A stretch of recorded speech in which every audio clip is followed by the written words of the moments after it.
Agora sim, som ligado. Boa noite, pessoal. Tudo bem com vocês?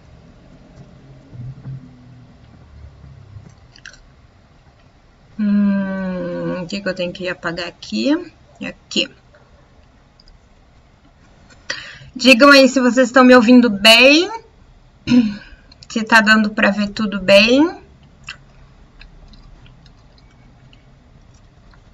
Agora eu já ajeitei melhor a tela, aprendi a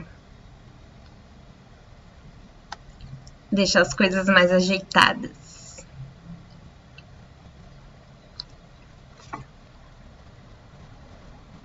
Boa noite, Sara. Hoje a Sara foi mais rápida que o Rodrigão. Ó. Maravilha. Que ótimo. Que bom que vocês voltaram. Ai, tô muito feliz. Essa galera é cinéfila mesmo. Gosto disso. Falando em cinefilia, como, né, vocês são muito empolgados, eu botei lá no Intriga Internacional, né? Eu postei lá no canal do Cinema Popular no Telegram um trecho de um filme que eu gosto muito, Suspiria, do Dario Argento. A refilmagem eu nem vi, porque eu tenho um pouco de ranço de refilmagens. Mas eu postei lá no Telegram para vocês darem uma olhada e pensarem na questão da dramática dos planos, né? O quanto que a escolha do que tipo de plano que tu vai usar no teu filme tem uma carga dramática, ele tem um porquê dramático, né? Não é simplesmente porque tá bonito, ele narra, né? A escolha do plano, do movimento. Ali a gente tem um traveling de aproximação da porta. Começa aquele plano geral da porta do aeroporto e você vai tendo um traveling de aproximação a essa porta e intercalado com um primeiro plano da atriz, gerando esse tensionamento, e planos detalhes da porta, né? Daquele abrir e fechar da porta e aquele som também, aquela sonoplastia que lembra uma facada, né? Que lembra,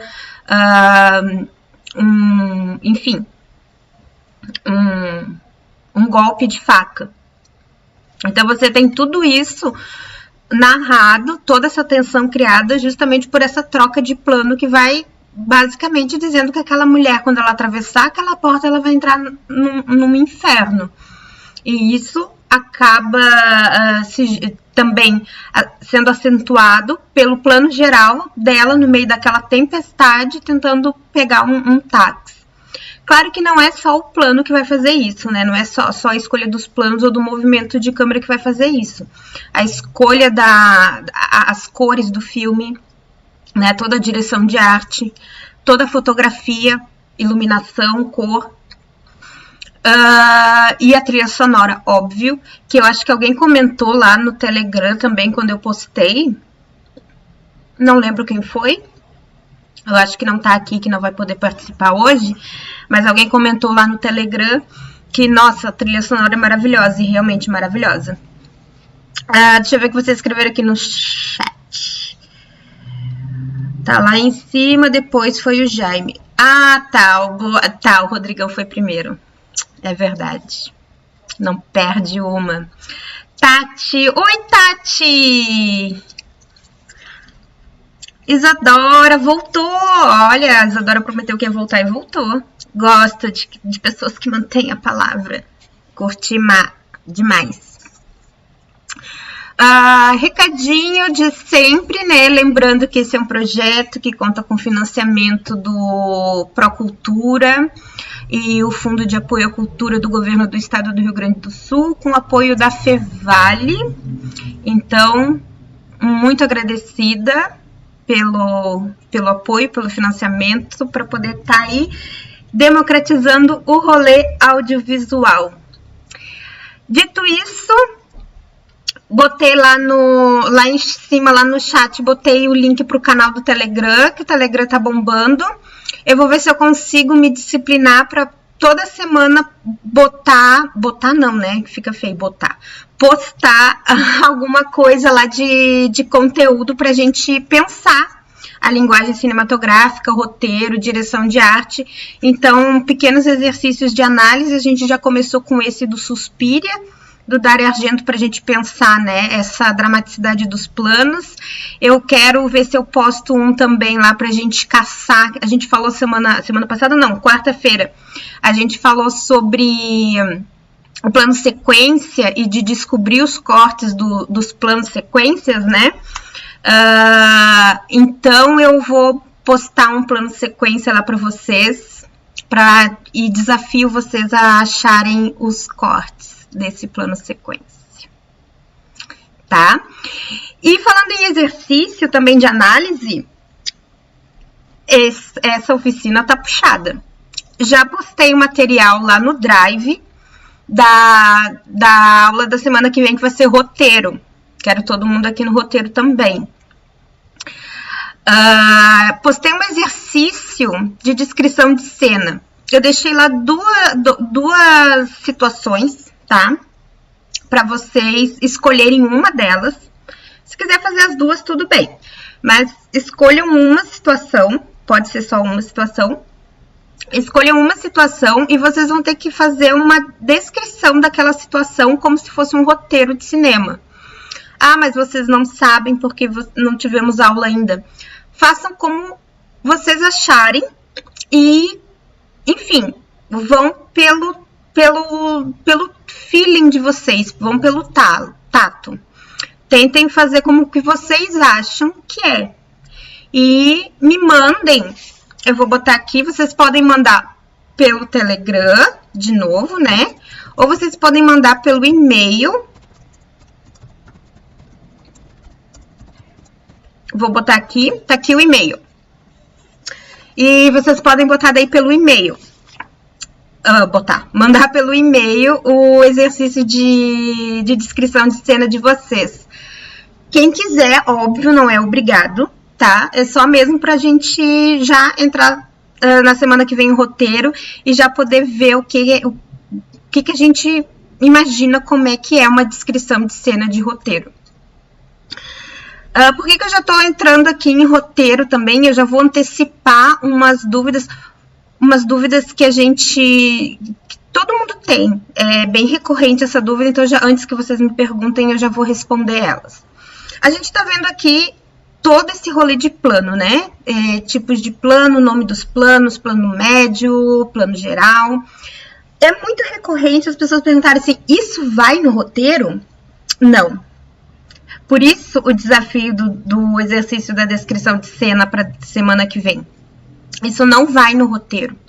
O roteiro você vai colocar a descrição da cena visualmente em palavras, mas não usar termos técnicos de decupagem de roteiro, que é outra coisa. Que aí sim vai a descrição de plano, vai descrição de movimento de câmera, você já vai trazer alguns elementos da direção de arte também ali na decupagem do roteiro, muito pouco, falando mais em termos de paleta de cores, de iluminação, mas a decupagem do roteiro ela vai ser construída em planificação e movimento, angulação e movimento de câmera.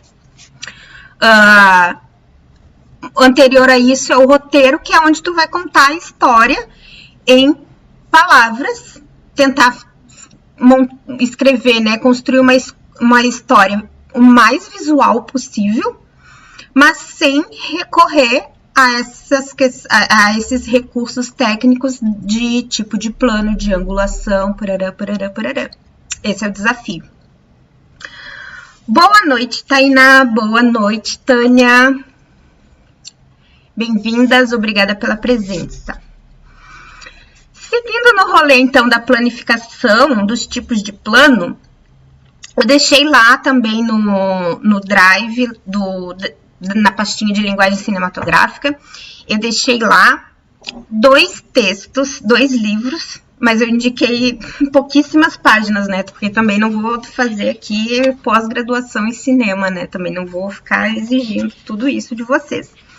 Mas quem quiser e puder, tiver tempo, recomendo a leitura desses 2 livros, que um é A Linguagem Cinematográfica, do Marcel Martin, que eu amo, e o dicionário, eu acho, deixa eu ver, tem um nome aqui? Tem. O Dicionário Teórico e Clássico e Crítico de Cinema, do Jacques Aumont, que eu gosto, mas o do Marcel Martin eu curto mais. E é com o Marcel Martin que eu gostaria de comentar com vocês um trechinho que ele fala lá na página 47, que eu indiquei para vocês lerem também, quando ele fala ali no 2º parágrafo, né, que ele diz: não farei aqui um estudo dos diversos tipos de plano, cuja gama constitui, segundo a justa expressão de Henri Hegel, uma verdadeira orquestração da realidade. São numerosos, como a gente está vendo, né, e de resto raramente unívocos, ou seja, eles raramente vai ser homogêneo para todo mundo. Vai ser um plano médio para mim é alguma coisa e o para Saara pode ser outra. Um plano geral de uma paisagem pode muito bem enquadrar uma personagem em primeiro plano, sendo possível distribuir atores à distância diferentes. Ver-se-á que a profundidade de campo é um elemento importante na realização. E também em relação a isso, tem lá o Jacques Aumont, que ele vai falar que na página 230, que ele vai falar que a noção de plano foi criticada por cineastas e teóricos que reprovavam, além de seu caráter difuso, né, novamente não é unívoco, sua submissão julgada excessiva ao modelo da montagem clássica, que é o que a gente falou na quarta-feira. E também eu falei da questão da câmera, que a câmera é pesada, a movimentação não era, né? Então você tinha como delimitar muito bem que aquele plano era um plano de conjunto, ou que aquele plano era um primeiro plano. Porque, né, a câmera pouco se mexia.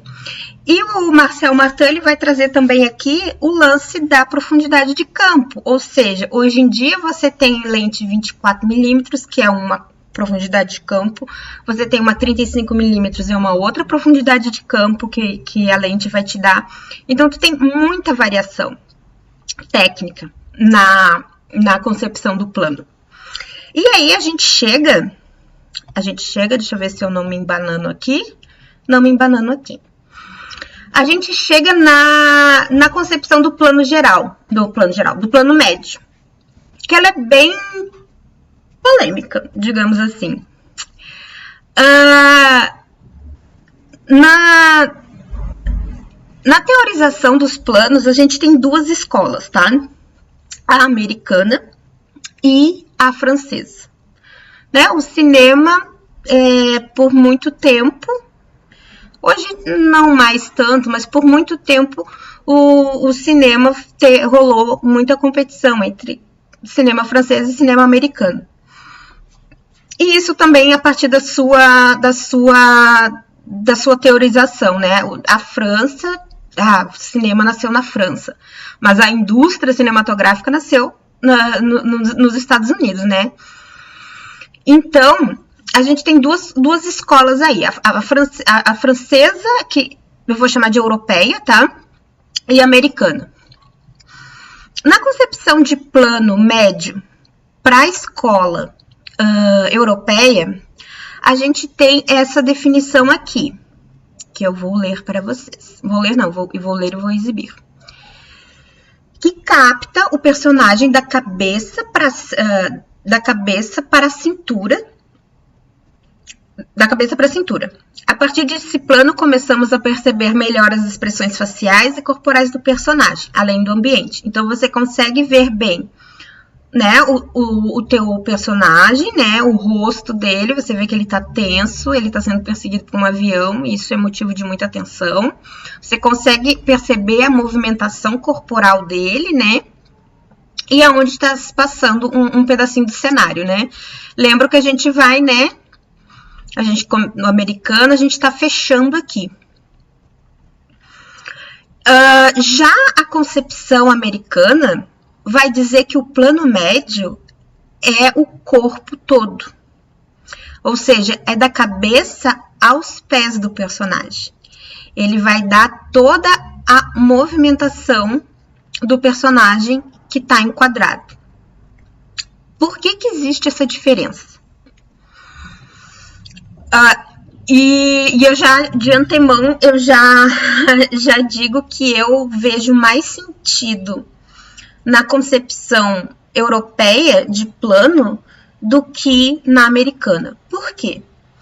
Os americanos, eles vão fazer a medida de plano pela distância da câmera do objeto. Objeto, ator, vaca, gato, cadeira. Né? Então, é a distância entre a câmera e o objeto que vai dar a concepção de plano. Então, uma distância média, eu vou ter um plano médio. Mas isso a gente volta lá para o que o Jacques Helmont e o Marcel Martin estão falando. Hoje a gente tem diferentes tipos de lente que vão te dar diferentes tipos de profundidade de campo. E essa distância média, como é que você vai medir uma distância média? Né? Eu posso estar a quilômetros de distância do meu personagem, do meu objeto, e conseguir captar ele da cintura para cima, porque eu tenho uma lente mais fechada, que vai me dar menos profundidade de campo. E já a escola europeia, que eu vejo mais sentido, vai delimitar o plano a partir do corpo do personagem. Mas a gente não filma só seres humanos. 99% dos filmes a gente tem pessoas sendo filmadas, né? Pessoas sendo enquadradas. Então faz mais sentido a definição de plano partir do corpo do personagem. Então, no plano médio, eu vou ter metade do meu personagem, metade do meu ator. Sacaram? Ou está confuso? Escrevam aí se está claro, se não está claro, se ficou dúvidas. Mas é isso. Oi, Laura, boa noite. Bem-vinda novamente. Então é isso. Eu entendo mais como, para mim faz mais sentido a escola francesa, que vai dizer que isso aqui que é o plano médio, porque é a metade do meu ator. Não é... Imagina, tu vai com uma fita métrica medir a distância da câmera do personagem para poder dar a tua definição de plano. Não. Antes que eu esqueça, algo que é muito importante de falar, que o importante não é saber tecnicamente o que é um plano médio, definir com segurança pura e unívoca o que é o plano médio. O mais importante nesse rolê todo é a equipe se comunicar. Por exemplo, o Gervásio, que é um cineasta, eu não sei se todo mundo aqui é do Rio Grande do Sul, mas quem não é, né? O Gervásio é um cineasta aqui do Rio Grande do Sul, gaúcho, e ele dá aula de cinema na PUC, que é a Universidade Católica aqui do Rio Grande do Sul. Não, tem PUC em tudo que é estado, né? Mas tem a PUC do Rio Grande do Sul. Para ele, o plano médio é o corpo todo do personagem. Ele se filia a uma concepção americana de plano. Então, se eu for fazer um filme com Gervásio e ele, sei lá, vou fotografar um filme por Gervásio, se ele disser para mim, Luciana, faz um plano médio do James Stewart ali. Eu não vou fazer esse plano, porque eu sei o que é o plano médio por Gervásio. Ou a mesma coisa, se o Gervásio for fotografar, olha que chique, se o Gervásio for fotografar um filme pra mim e eu pedir um plano médio pra ele, provavelmente ele vai saber que pra mim, não vai saber porque ele não me conhece, mas se a gente se conhecer, ele vai saber que o plano médio pra mim é da cintura pra cima, não é o corpo inteiro. Então, é isso que é ter importância, ter claro e ser importante no momento de interação da equipe se comunicar e cada um saber o que é para cada um estudo de linguagem. Isso é o primordial, né? Comunicação. Para tudo na vida, né, gente? Vamos combinar? Então tá. Audiovisual escolar da UFG. Oi, bem-vindo. Ai, achei tão chique. Da Universidade de Goiás, eu acho. Diz aí. Gabi, boa noite. Tudo bem? Ai, eu tenho que parar e cumprimentar as pessoas. Não gosto de ignorar. Desculpa aí.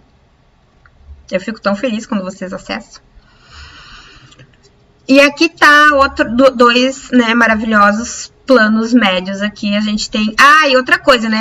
Aqui tá na cintura. Então, esse daqui não é um plano médio, porque tá um pouquinho acima da cintura. Gente, é bom senso, tá? Não vou me alongar nisso.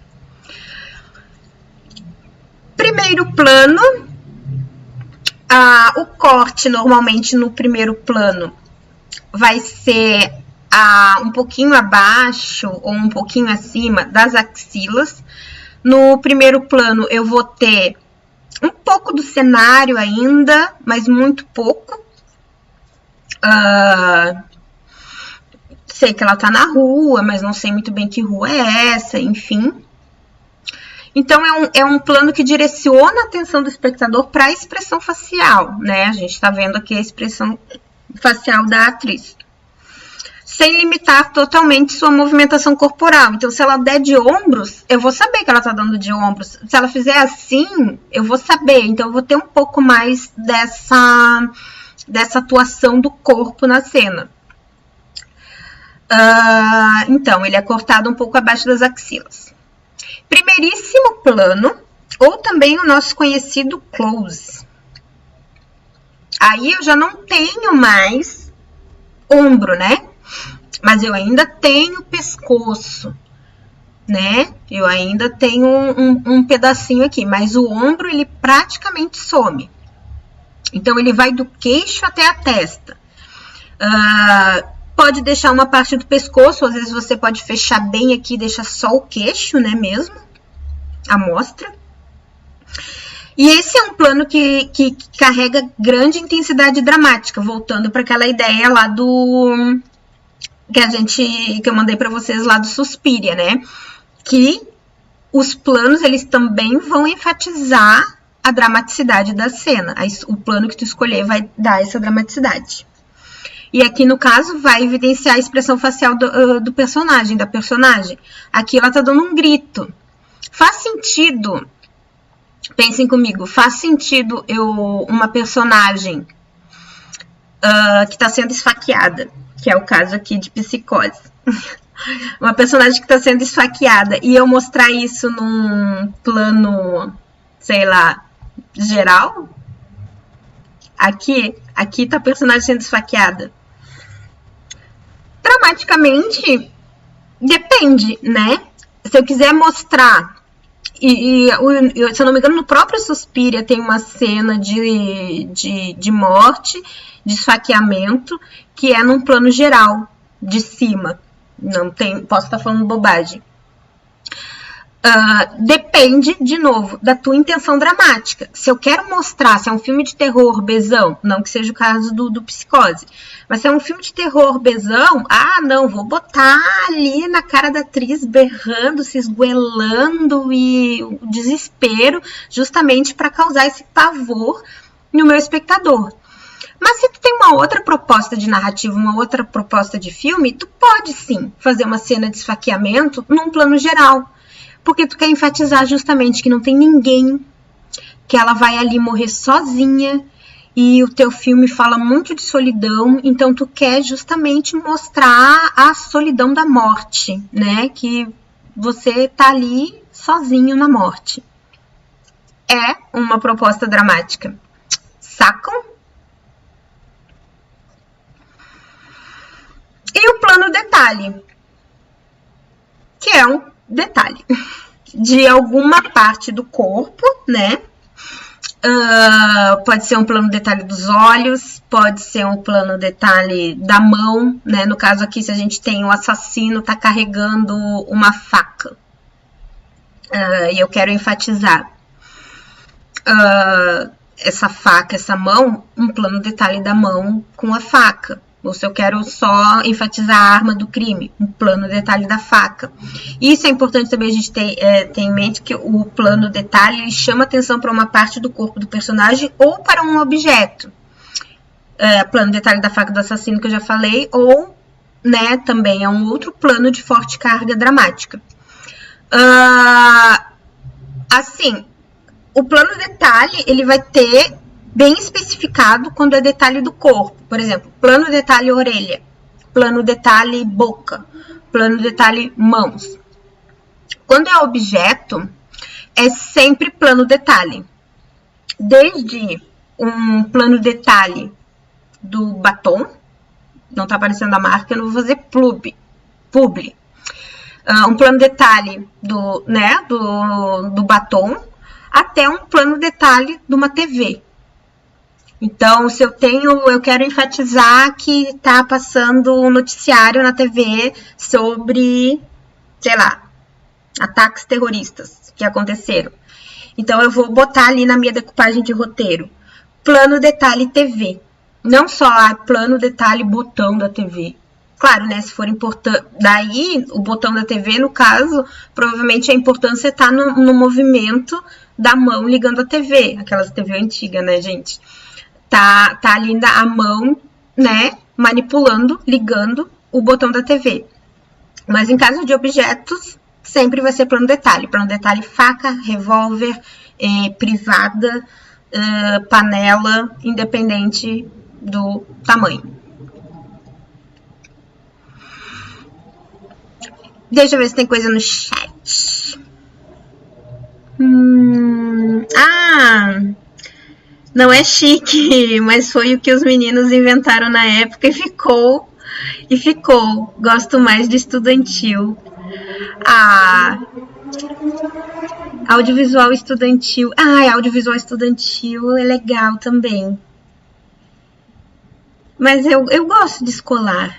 Gosto dessa coisa escolar. Mas eu achei chique. Nome muito chique. Bem-vindo, audiovisual escolar. Voltando aqui, nenhuma dúvida. Vocês são muito espertos. Sempre. Câmera sobre o ombro. É uma câmera sobre o ombro. Porém, se eu falar plano de orelha, também tá certo. Né? É uma variação que eu tenho aqui. Também, eu já botei aqui, né?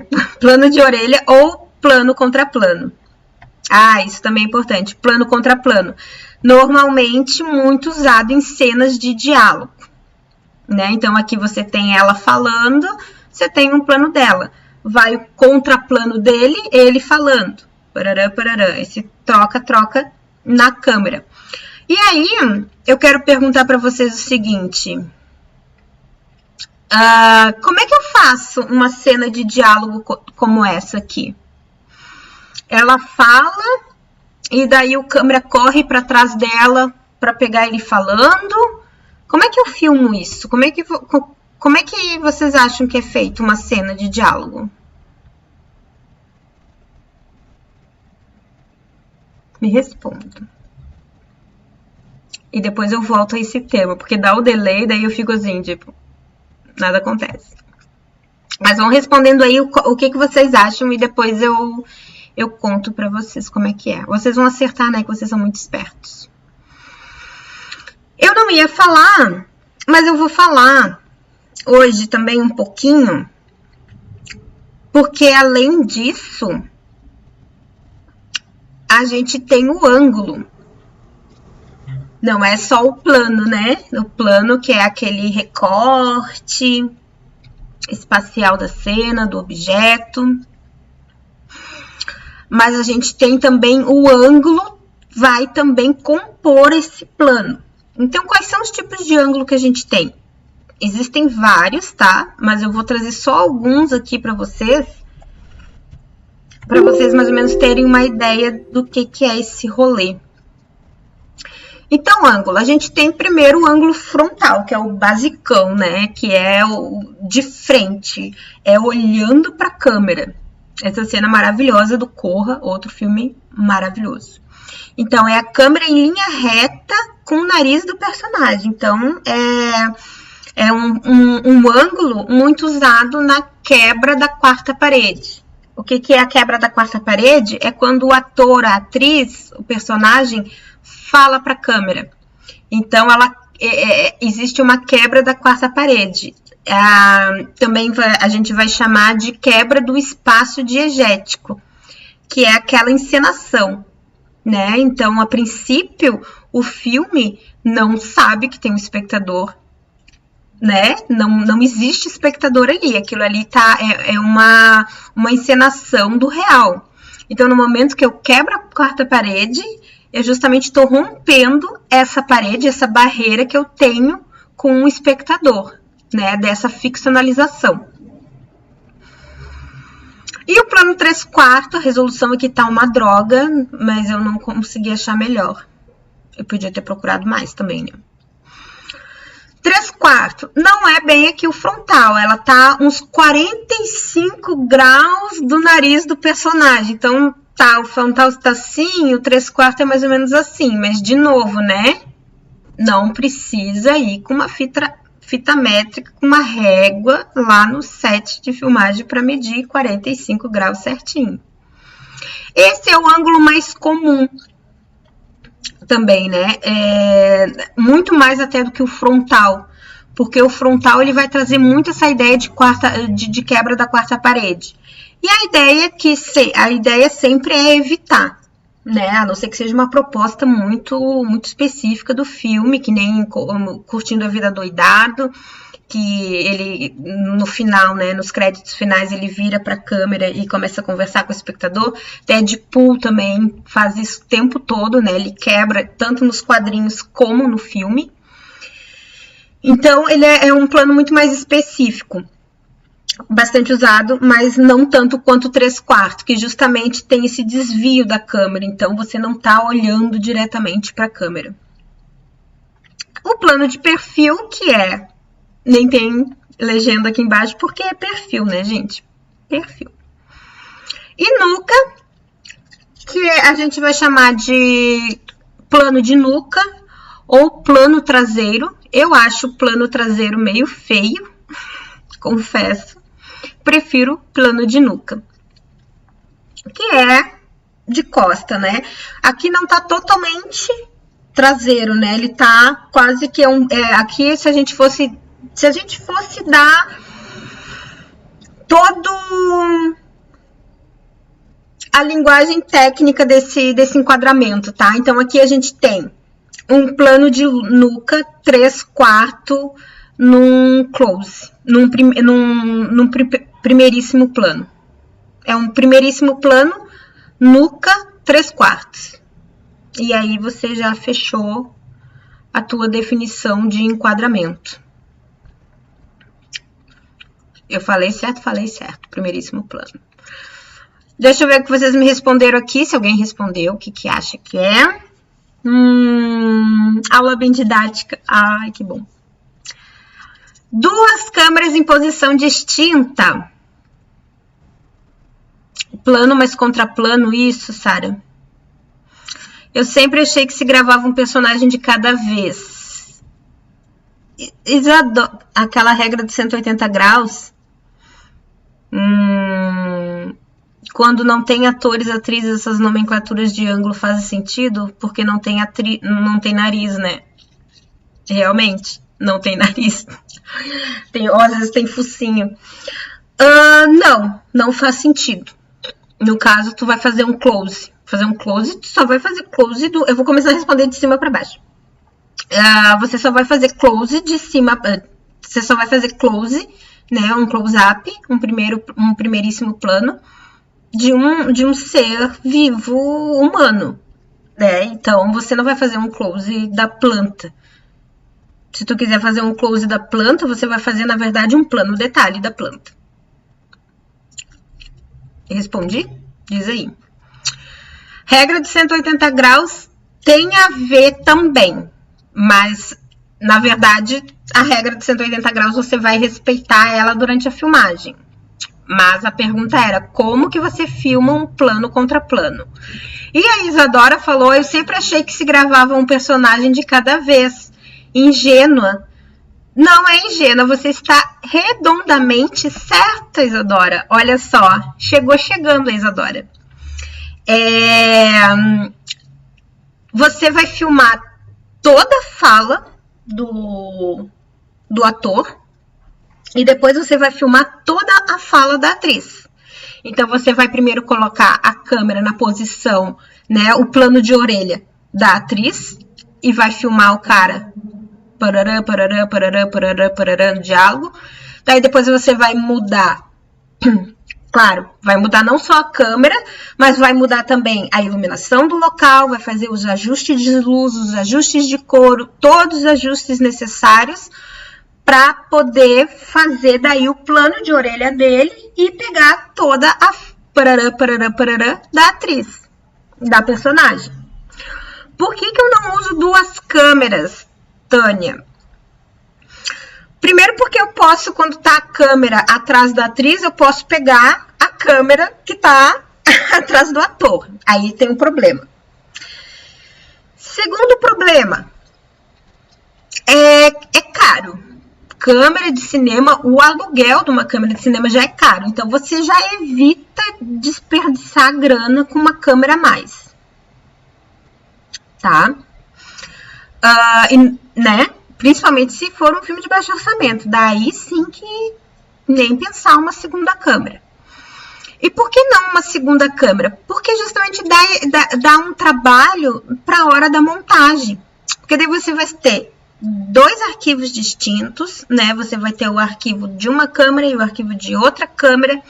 Você vai ter mais 2 HDs para cuidar. Você vai ter... O trabalho vai ser duplo. Bem resumidamente vai ser isso. O trabalho vai ser duplo do rolê, porque você vai ter ali 2 materiais. E sem falar que, se alguém aqui é fotógrafo, sabe, né, que por mais que eu calibre uma câmera, identicamente ao que eu calibrei a outra câmera, não vai sair exatamente igual. Então, é muito mais certo eu usar a mesma câmera e fazendo ali os mesmos ajustes de luz, e mesmo que eu perca, e nem assim vai sair igual, eu vou perder um pouquinho, mas ainda não vou perder tanto quanto usando 2 câmeras diferentes. Então, eu vou fazer exatamente isso como a Isadora falou, vou filmar toda ela e depois todo ele.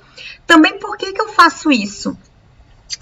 Porque existia, a princípio, né, a princípio, existia uma regra de montagem que era, bom, eu sempre vou cortar quando tá a atriz falando, né? Tá a atriz falando, a câmera vai estar nela.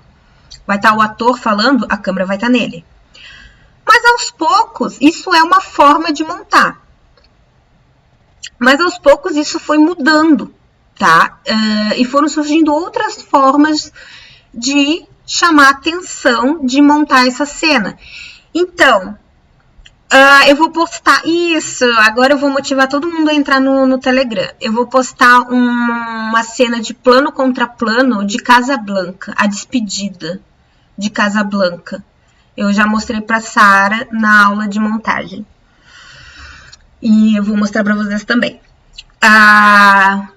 E essa cena, assim, eu acho que é o exemplo perfeito. Porque, às vezes, na troca do plano contra plano, a câmera tá nela, na Ingrid Bergman, né? Mas é o cara que tá falando, mas a câmera tá nela. Por que a câmera fica nela? Porque ela tá baixando os olhos começam a encher de lágrimas, ela começa a comprimir os lábios, quase que num desespero, porque aquele homem tá abandonando ela, tá botando ela dentro do avião para ir com o marido para outro lugar. Enfim, ele tá rompendo o relacionamento com ela. Então tu tem toda essa dramaticidade da Ingrid Bergman, que não tá falando nada, é muito mais potente do que o blá blá blá blá blá do Humphrey Bogart. É o Humphrey Bogart, né? Rodrigão, corrige aí. É muito mais dramático isso. Então, na hora da edição, o editor, provavelmente, super provavelmente, com o diretor do lado, decidiram que não, vai ficar a câmera nela, porque a expressão facial dela fala muito mais do que palavras, meramente palavras. Então, esse movimento de olhar, esses olhos lacrimejantes, esse desvio do olhar, exatamente isso, a dramaticidade da cena tá nela. Então, é importante que a câmera fique nela. Detalhe, quando a vida voltar ao normal, se é que um dia ela vai voltar ao normal,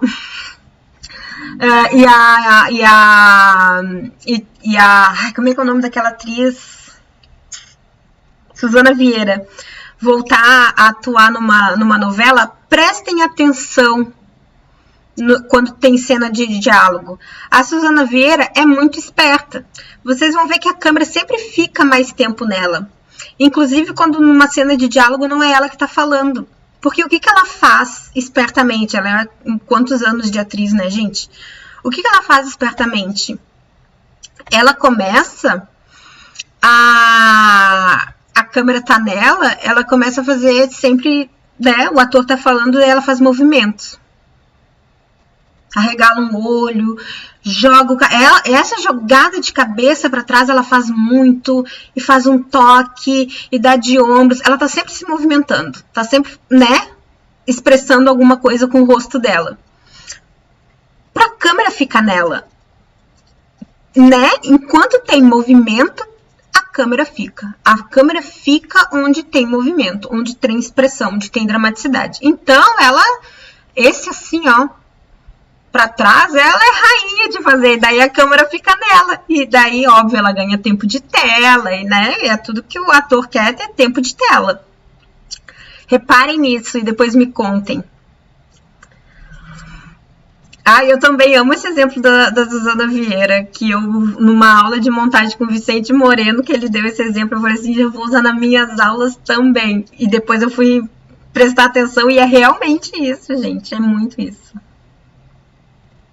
Mulheres Apaixonadas está sendo reprisada no Viva. Olha, a Gabi deu a dica. Então já fica de tema de casa para quem tem o Viva, né? Para quem tem TV fechada. Isso é na TV fechada, né?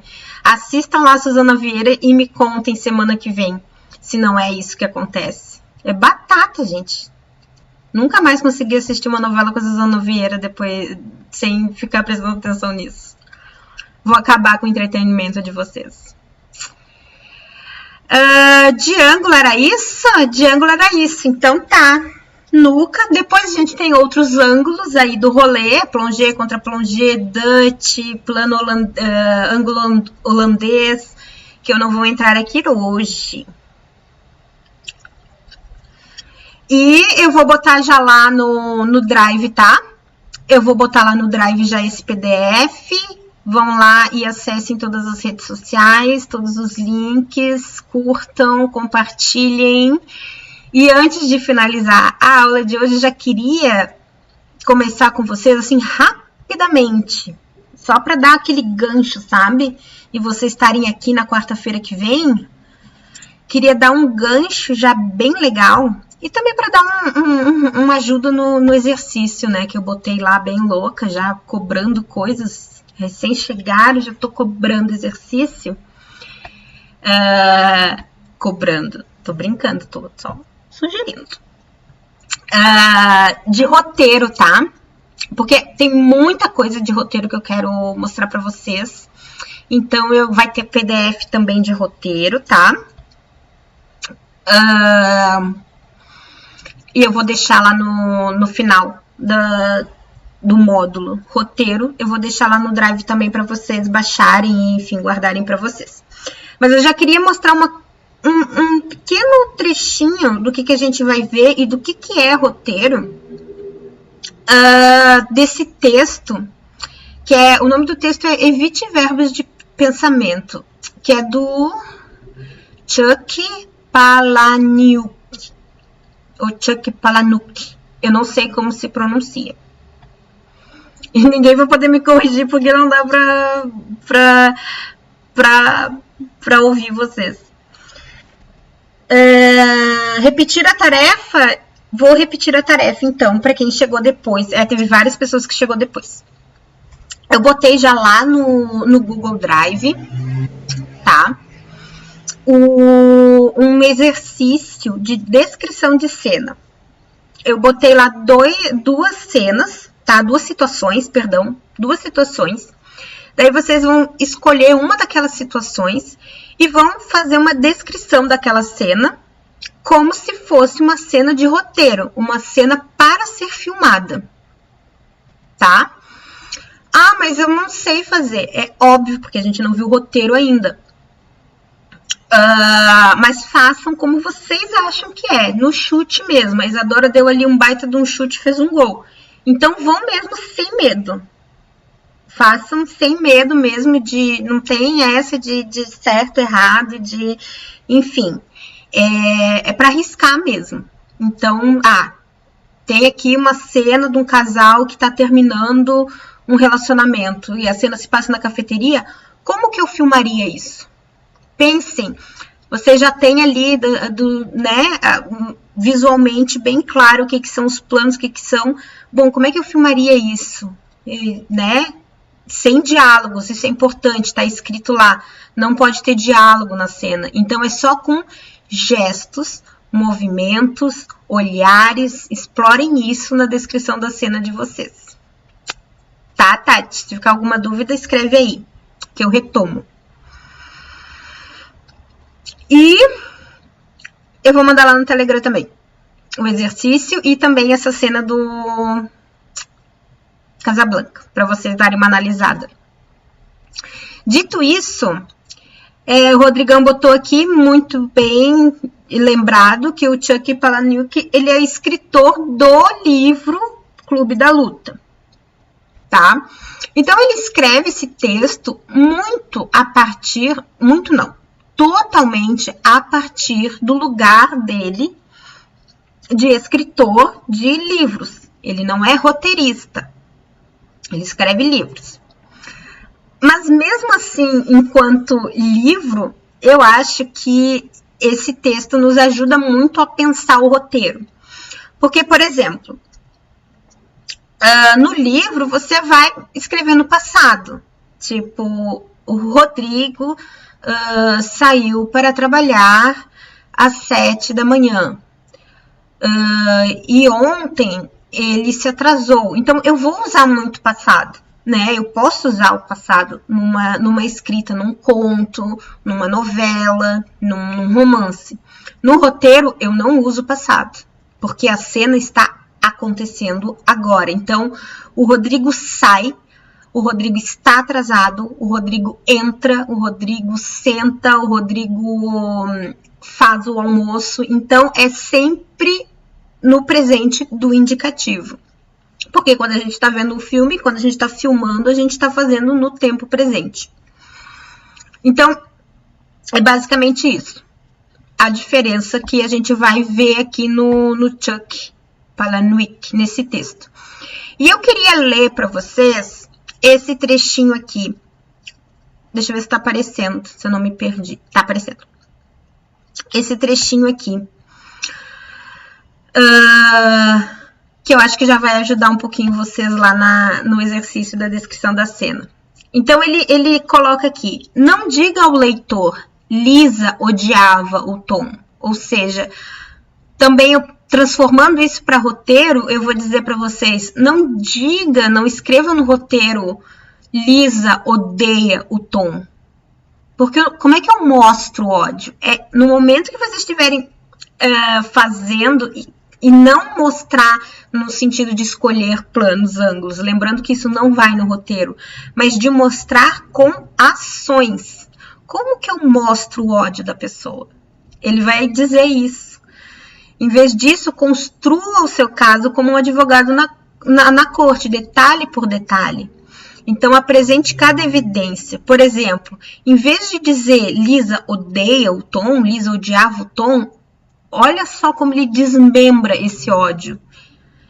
Ele vai dizer o seguinte: durante a chamada, no instante logo após a professora dizer o nome de Tom, naquele momento, antes que ele respondesse, bem naquele instante, Lisa sussurrava: seu merda, justo quando Tom respondia presente. Então, é uma outra ideia de odiar, né? Não é simplesmente você pode resolver isso no roteiro. Como é que eu resolvo isso no roteiro? Posso botar um diálogo de eu e o Rodrigão.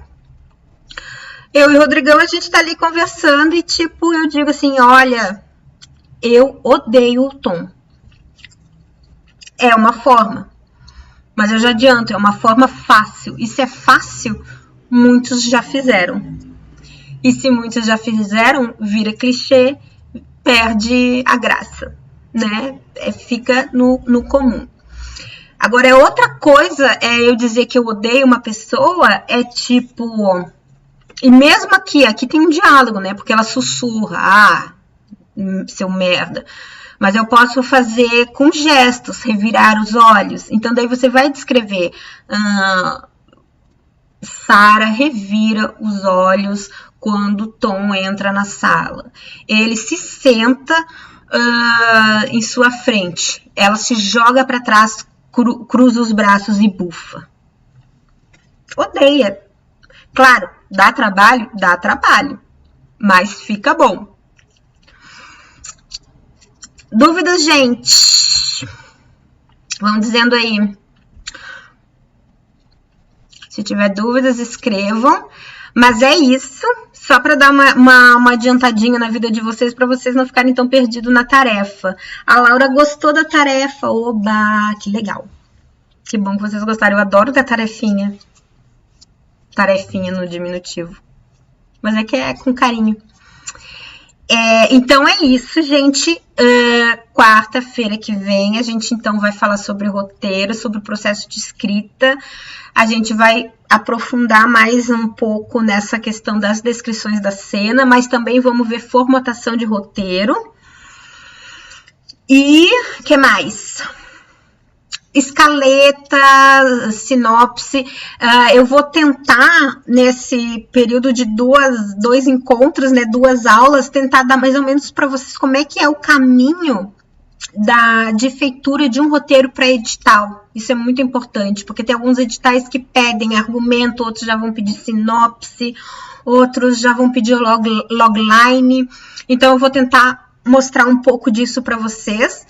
E a questão da formatação também eu vou mostrar para vocês, isso não na quarta, mas na sexta-feira. Então, se programe para não sair para beber, até porque não é para sair, é para ficar em casa, né? Quem puder, óbvio. Vou mostrar a formatação do roteiro, que aí sim a regrinha é chata, a regrinha é muito exigida e a regrinha é basicamente universal. Então, você vai mandar o roteiro para o edital, vai mandar o roteiro para Netflix, ou vai mandar o roteiro para a produtora da esquina, vai ser dentro daquele formato. Então, eu vou mostrar para vocês também programas para vocês fazerem já dentro do formato. Carol! Oi, Carol! Ai, chegou assim, sorrateiramente, fazendo perguntas. Pode ser pelo Telegram ou pode ser pelo e-mail, que eu vou botar aqui de novo, que eu acho que subiu. Aqui, deu uma travada. cinemapoapopular@gmail.com. Pode ser pelo e-mail, pode ser pelo Telegram, pode ser pelo WhatsApp, pode ser pelo direct do Instagram. Importante que vocês façam, tô louca pra ver a tarefa. E daí a gente também já discute um pouquinho aí as escolhas de vocês, já pra dar uma clareada. Gente, nenhuma dúvida? Então, Se não tiver dúvidas, a gente se despede e já fica marcadinho aula de roteiro, semana que vem, quarta-feira, às 8h30, aqui. Espero que tenham gostado de linguagem cinematográfica. Foi só um pouquinho de um mar de coisas, mas eu acho que já dá para prestar atenção na Suzana Vieira, pelo menos. Certo, gente? Então, eu me despeço. Boa noite. Até semana que vem. Tchau.